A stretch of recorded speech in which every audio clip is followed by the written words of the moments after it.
images caught the imagination of the entire world. The triumph of the Sandinista Revolution on July 19, 1979 was celebrated with euphoria in Nicaragua and applauded far and wide. It marked the end of one of the region's most corrupt and brutal dictatorships and the beginning of a promise of freedom and democracy in an impoverished and war-torn country.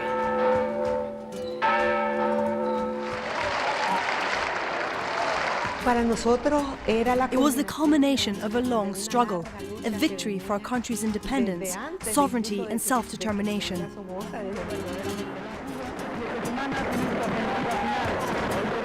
But in Washington, the victory of the young pro-Cuban Sandinistas was seen as a threat, one the United States would go to extraordinary lengths to crush. To do nothing in Central America is to give the first communist stronghold on the North American continent a green light to spread its poison throughout this free and increasingly democratic hemisphere.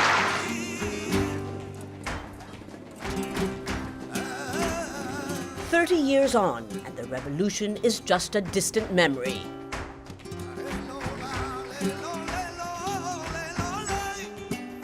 Nicaragua is once again ruled by the Sandinistas, and Daniel Ortega is once again the president.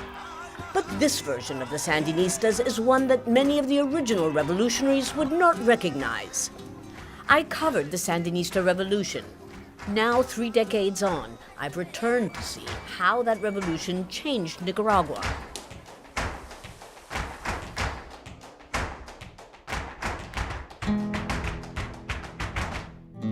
American interests in Nicaragua go far back, long before the 1980s Reagan era. Since the 1800s, the United States had been calling the shots, invading Nicaragua no less than 8 times, overthrowing and installing successive governments. And their interests extended to their control of land and agricultural production, meaning that the rural poor were essentially tenants on their own land. But this overwhelming U.S. influence helped create a Nicaraguan rebel legend. Augusto Cesar Sandino would lead the first armed nationalist movement in Latin America to drive American military forces from the region. Sandino's name would later be taken by the Sandinistas, who claimed to be representing his principles. I identify myself with Sandino because the thinking on Sandino was very simple for me. It was based in 3 bases. Sovereignty, independence of Nicaraguan sovereignty, democracy and social progress, social justice.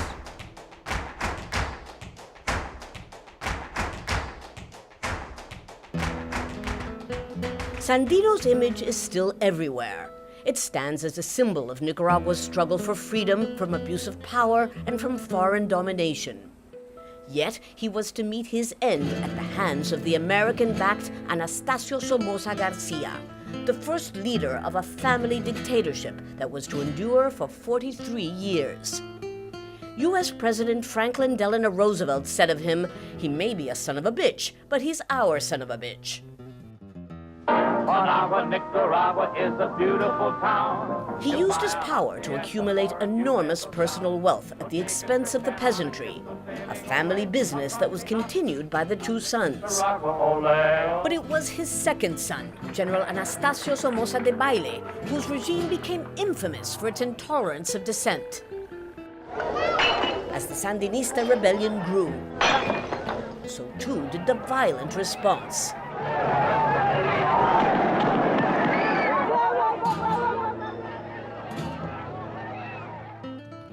The Masaya volcano, some 20 kilometers south of the capital, Managua, has a particularly gruesome past. During the Somoza dictatorship, the National Guard would sometimes throw political opponents into the mouth of this volcano. Such was the brutality of the regime that the resistance movement soon gained widespread support, not just at home, but also abroad.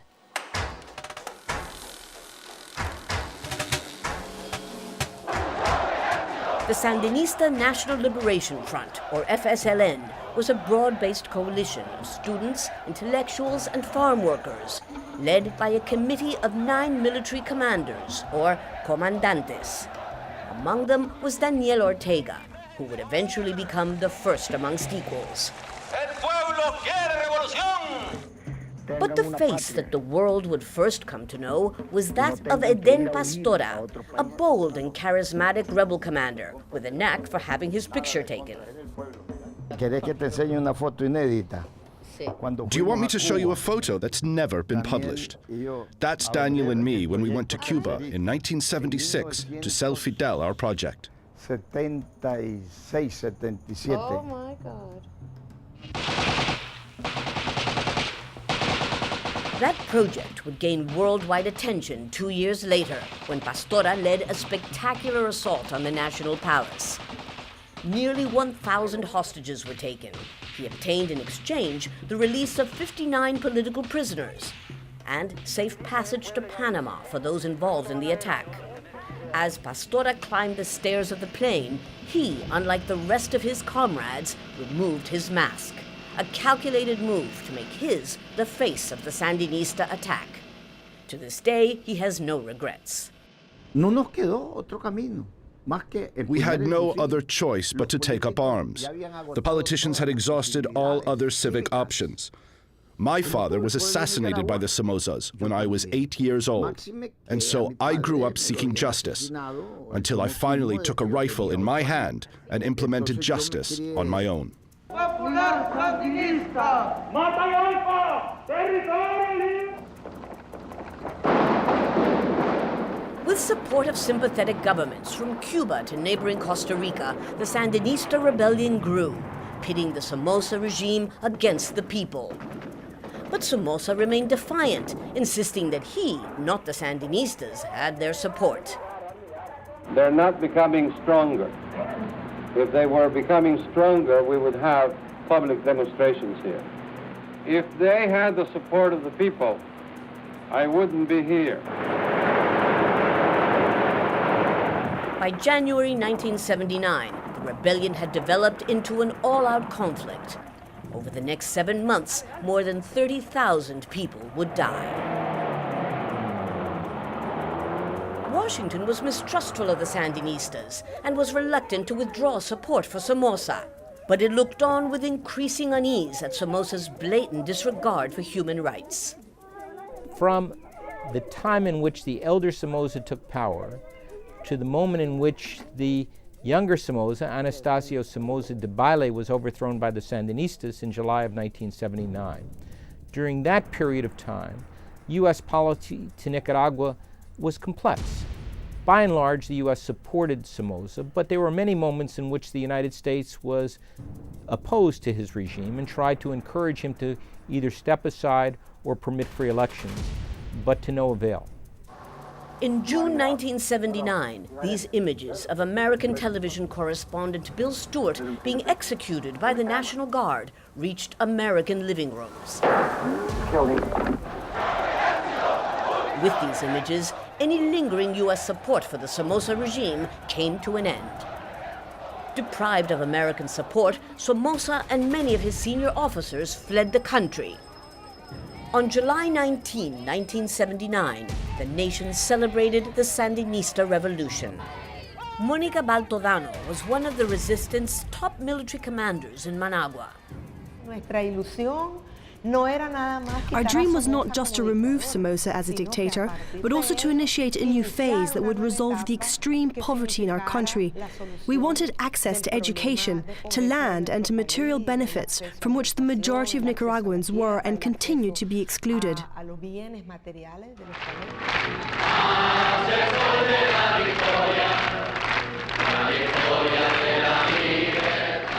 A government of national reconstruction was formed, with moderates from the business community, intellectuals, conservative political parties, and Marxists. It was an unprecedented revolutionary experiment in the region. The Sandinistas promised political pluralism, a mixed economy, and non-alignment. But within months, these high ideals would be put to the test. as old tensions with the U.S. re-emerged.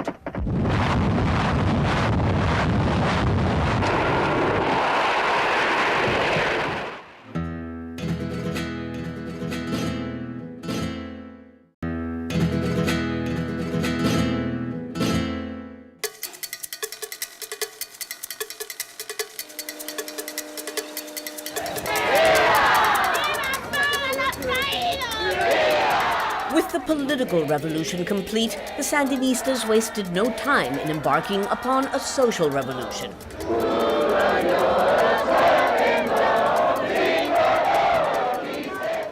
They launched a widely applauded campaign that reduced illiteracy from 60% to just 13%.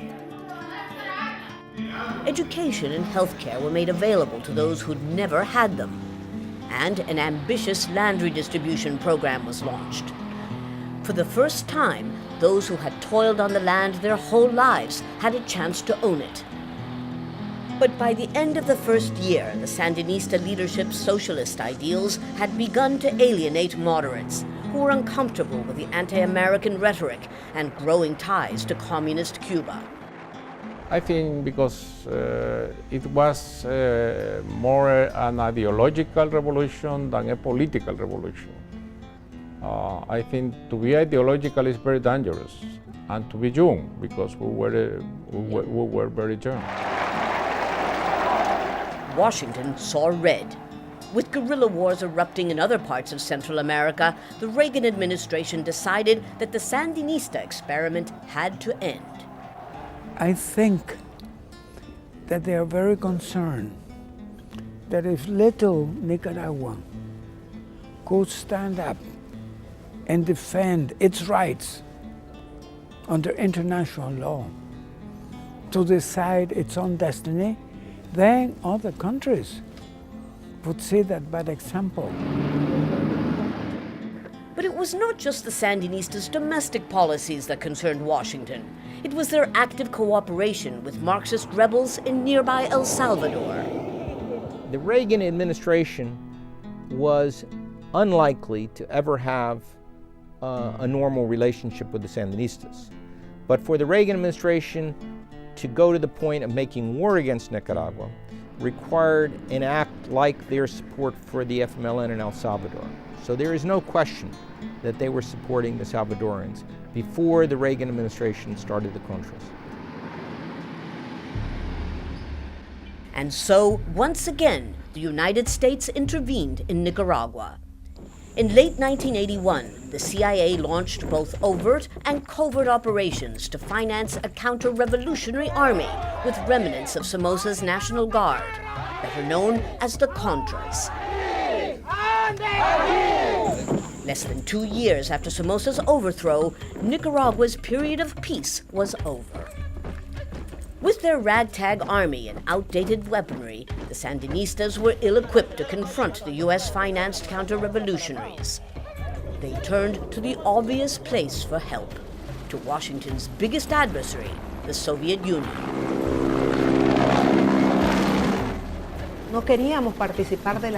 We didn't want to take part in the Cold War.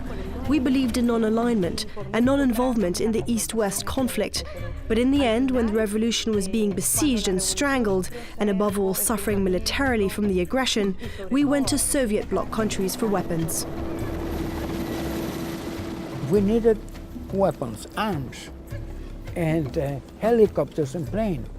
Under pressure of the United States, no one would give us anything. So we need something to defend ourselves. And it isn't that we're accepting, we asked to buy those weapons because we needed. And if the United States prevented everyone else in the West to sell us weapons, what are we going to do? Allow our country to be overrun? No.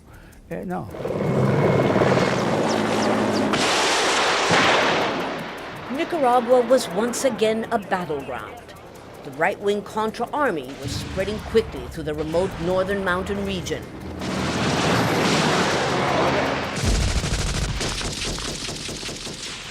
American photojournalist Bill Gentile covered both sides of the conflict from the onset.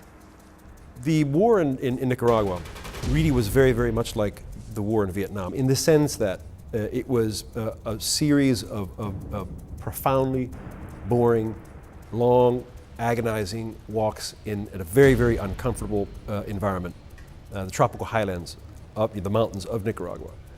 And this boredom was broken by these unscheduled, unanticipated explosions of gunfire and weaponry and men bleeding and dying. And it was a series of these long walks through the mountains and sometimes completely chance encounters. My time with the Sandinistas was much more enlightening, if you will. And my time with the Contras was much more tense because of the level of suspicion and distrust on their part. And because we knew that they were doing bad things. I mean, we knew that they were coming in from Honduras, from these camps where Americans were training them. And we knew that they were assassinating political leaders, peasant leaders in Nicaragua. We knew that they were, consistent and profound violators of human rights. Not that the Sandinistas were angels, they weren't. But they didn't do the things that the Contras did. The Sandinistas responded by expropriating the land of suspected Contra collaborators, turning conservative peasants in the countryside against them. And then they began to limit civil liberties. Es cierto, hubo una guerra de agresión, hubieron restricciones. There was a war of aggression. There were restrictions, there was a state of emergency, there was a restriction to freedom of the press and censorship. Administré la autocensura. The Sandinistas justified the media censorship and the state of emergency, arguing it was a necessary evil of the war. Convinced that the revolution he had fought for had sold out to Cuban and Soviet communism, Sandinista war hero Eden Pastora changed sides and founded his own independent resistance group in southern Nicaragua to fight the Sandinistas. Entonces me vi obligado. They were endangering the most beautiful revolution in the world.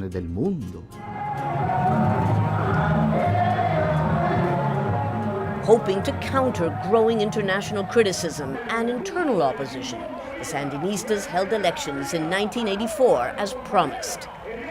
Daniel Ortega, until then the coordinator of the 9-man Sandinista Directorate, was elected president. Unable to stem the advance of the Contras, the Sandinistas implemented what proved to be a key strategic mistake: conscription. We began to manage power with arrogance and with the belief that only what we thought and did was the right thing. That began to distance us from the people, and not just that, it began dividing our society.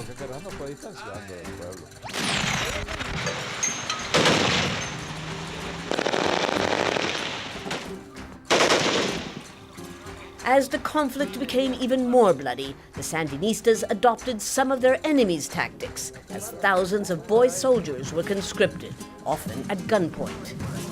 At a stroke, the ideal of freedom enshrined in the revolution was lost.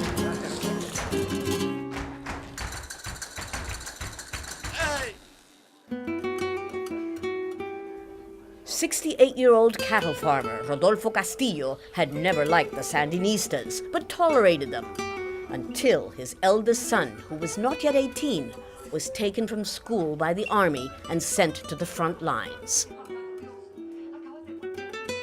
The Contras got him in mid-battle. He had no training. His friends that were with him say he was so nervous that he stood up. And when he did, the bullet hit him right here, and it came out through there.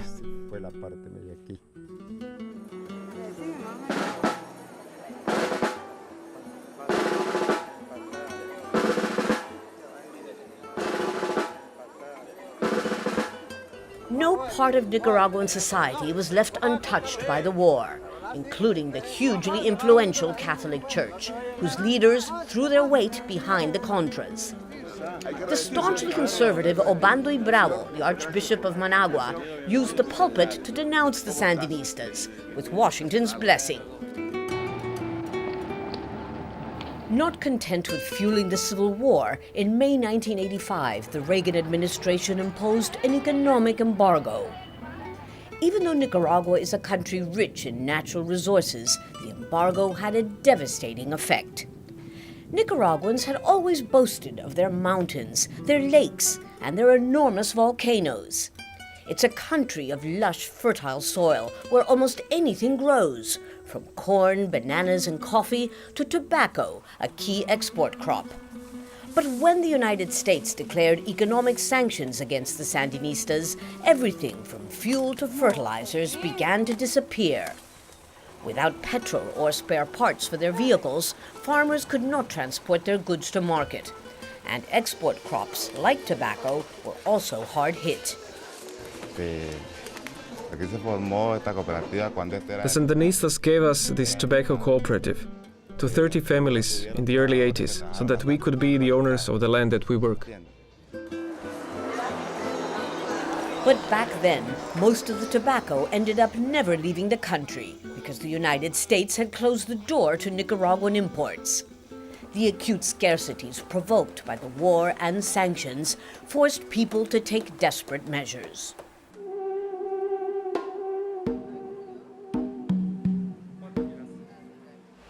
These iguanas are supposed to be the magic cure for anemia, diabetes, and asthma. In fact, people here in Nicaragua swear by them. And I remember that back in the 80s, hordes of people used to line up here trying to buy their iguanas because they had no other choice. It was almost impossible to find ordinary medicine.